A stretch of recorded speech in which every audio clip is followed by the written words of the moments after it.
एक पितामह ने स्वयं दुखी होकर स्वयं का मार्ग चुनने के लिए विश्व में बनी अनेक समुदाय उनसे समझने का प्रयास किया, पर सब हारे, सब हारे, सब हारे।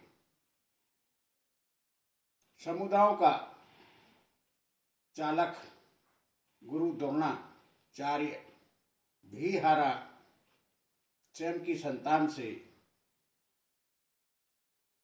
कारण असंस्कार। संस्कार मानव सेवा से आरंभ है। जब इंसान इंसान से करेगा प्रेम प्यार, तब खुल जाएगा धरती पर स्वर्ग का द्वार। पर इंसान प्रेम करना सीखा ही नहीं। प्रेम करना आसान नहीं है, प्रेम करना कठिन नहीं है, पर जो जानते ही नहीं उनके लिए प्रेम करना बहुत कठिन है। इंसान छल कपट का प्रेम करता है, पर हकीकत में घृणा नफरत जहन में पाले इंसान स्वयं का जीवन अस्त में मस्त कर रहा है और किसी न किसी मोड़ पर स्वयं की करनी पर स्वयं ही परेशान होता है।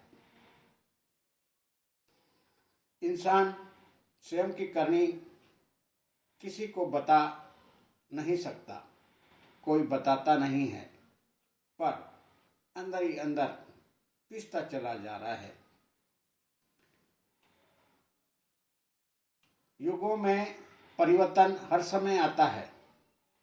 ऋषि कहते हैं एक युग की आयु 10 वर्ष होती है, पर हम लाखों करोड़ों साल पहले से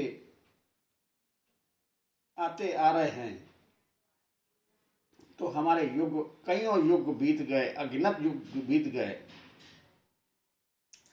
पर ऋषियों ने समझाने के लिए हर समय समझाने के लिए 4 युगों का इस्तेमाल किया है।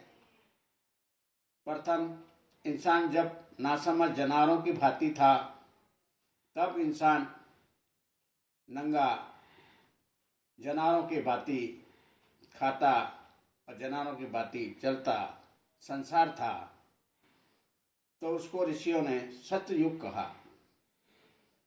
ऋषियों के ज्ञान से हमें समझ आई, हम सभ्य बने, तो हमारी समझ त्रेता युग में आरंभ हुई। विवाह से आरंभ हुआ। विवाह अर्थात 2 परिवारों का संबंध, संधि। इंसान को संधि भी बनना आता नहीं, जोड़ बनाना सीखा ही नहीं, तो जोड़ बनाएगा कैसे? कहीं दहेज के लफड़े हैं। आज लड़कियां ब्याहना भी कठिन हो गया है, कारण दहेज की मांग। एक परिवार स्वयं की संतान को खुशियां देने के लिए स्वयं की संतान को दहेज देता है, पर दहेज खुशियां देने के लिए नहीं दी जाती। दहेज पिता माँ के ऊपर लड़की का भी एक हिस्सा होता है। जितना हिस्सा लड़की का होता है, उसी हिसाब से पिता और माँ दहेज के रूप में लड़की को विदाई के समय देने का प्रावधान है। पर दहेज भी एक नासूर बन गया है। उसके कारण भी कई घर दहेज के कारण लड़कियों को जला देते हैं, तलाक दे देते हैं, और कई कारणों से दहेज ही उसका प्रथम संस्कार आरंभ होता है। लड़की विवाह करती है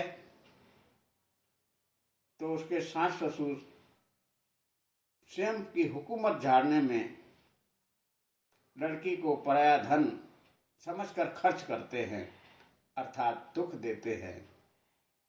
कुछ पति पत्नी आपस में एक दूसरे पर दोष रोपण करते हैं, मेरे कमाई से तू पल रही है, यानी मेरे हिसाब से चलना पड़ेगा। उसी हिसाब में लड़कियों को दबाते हैं और लड़कियां दुख पाती है।